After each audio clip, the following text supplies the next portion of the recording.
Hello students, तो कैसे हैं आप लोग। आई थिंक सब बढ़िया होंगे और बढ़िया होना भी चाहिए। ठीक है, तो आज हम स्टार्ट करने वाले हैं system of particles and rotational motion का एक most most most important topic, torque. Torque सभी क्वेश्चंस का बाप होता है।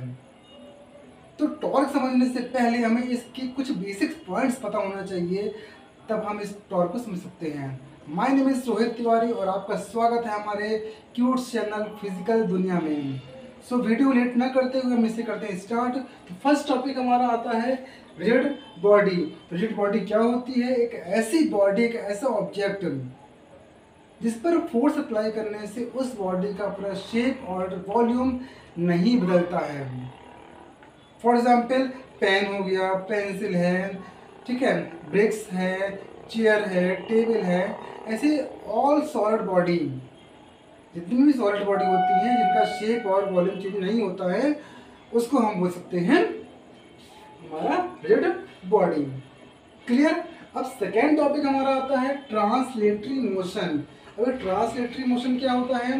When a rigid body moves such that displacement and velocity of all constituent particles are equal, then its motion is called a translatory motion. इसमें rigid body linear motion करते हुए क्या होती है? ट्रेवल होती है। For example the compartment of the train, ठीक है, ट्रेन के जितने भी बोगीज होती हैं सब क्या होती है? एक लीनियर मोशन में करती हैं, मूव करती हैं। इसी को हम बोलते हैं ट्रांसलेटरी मोशन। अब नेक्स्ट टॉपिक आपका आता है रोटेशनल मोशन। रोटेशनल मोशन क्या होता है कि when a force is applied on a body then it's revolve about its own axis. जब किसी भी बॉडी पर फोर्स अप्लाई किया जाता है तो वह बॉडी अपनी ही एक्सिस में रोटेट होती है। ऐसे मैं चक्कर लगा। हाँ, तो फॉर एग्जाम्पल आप देख सकते हैं घरों में लगा होता है फैन। तो फैन की जो ब्लेड्स होती हैं अपने एक्सिस में क्या करती है? मूव करती हैं। अर्थ 24 आवर क्या करती है? अपनी एक्सिस में मूव करती आती है। तो ऐसे बहुत सारे एग्जाम्पल आपको देखने को मिल जाएंगे जो कि रोटेशनल मोशन को फॉलो करते हैं। क्लियर। नेक्स्ट सबसे खतरनाक टॉपिक आता है टॉर्क। टॉर्क क्या है? तो आपने बस नहीं, मैंने भी बचपन में कई चीज़ें ऐसी हैं जैसे बुमरैंग हमने फेंका होगा तो क्या होता है? वो रोटेट होता है। ठीक है, कोई एक लकड़ी है, जब लकड़ी को हम फेंकते हैं तो वह भी क्या होती है? मूव करती है। जैसे सपोज मान लीजिए पेन है, पेन को हम फेंकेंगे तो ये राउंड बाय राउंड क्या करेगा? ये मूव करेगा। ठीक है, तो कहने वाली बात यहाँ पे ये है कि टॉर्क क्या होता है? Torque is a twisting force. Suppose ये हमारा क्या है? एक लकड़ी है, इसको हम फेंकते हैं तो यह इस एंगल में मूव करता है, ट्विस्ट करता है। ठीक है, तो जो यहाँ पे एंगल बनता है वह होता है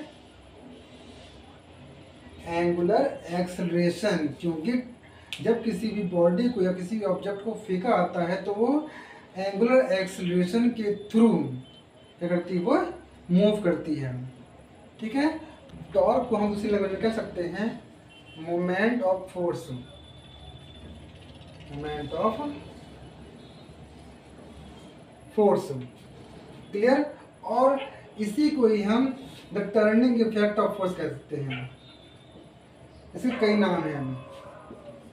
turning effect of force. Clear. अब कुछ इसके बेसिक पॉइंट्स होते हैं, हम जान लेते हैं। फर्स्ट होता है टॉर्क इज लेस। जब टर्निंग इफेक्ट या टॉर्क की वैल्यू कब कम होती है? When the force is applied on the point near the axis. जब फोर्स उसके सेंटर पॉइंट से अप्लाई होता है तभी टॉर्क की वैल्यू लेस होती है। यदि मैं इस पेन को बीच से पकड़ करके फेंकूँ मैं तो ये सीधे जाएगा, ना ही ट्विस्ट होगा, और ट्विस्ट होगा भी तो बहुत ही कम होगा।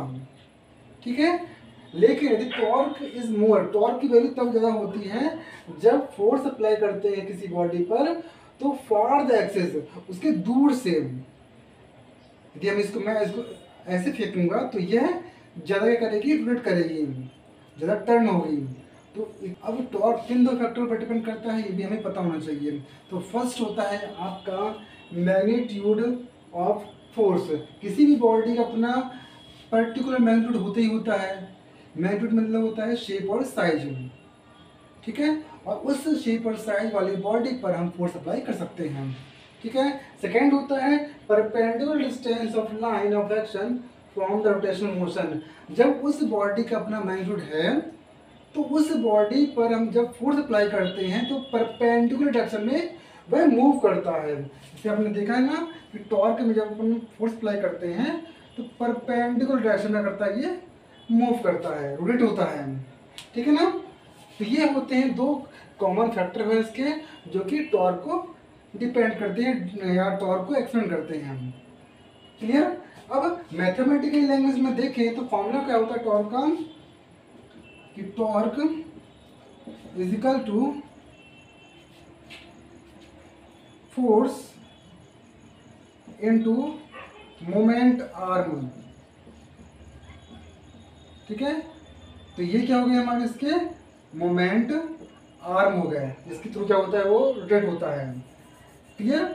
तो टॉर्क को शो करते हैं टाउ से, एफ इंटू मोमेंट आर्म किसको शो करेंगे, डिस्टेंस को शो करेंगे, डी को। तो टाउ इज इक्वल टू होता है एफ इंटू डी, ठीक है। इस टॉर्क में या कह सकते हैं सही, यह एक वेक्टर क्वांटिटी होती है क्योंकि यह डिस्टेंस को, यह एक वेक्टर क्वांटिटी होती है क्योंकि यह एक डायरेक्शन को शो करती है, ठीक है। तो और इसका यूनिट फॉर्मूला होता है, इसका यूनिट होता है न्यूटन इंटू मीटर। क्या होता है, न्यूटन इंटू मीटर।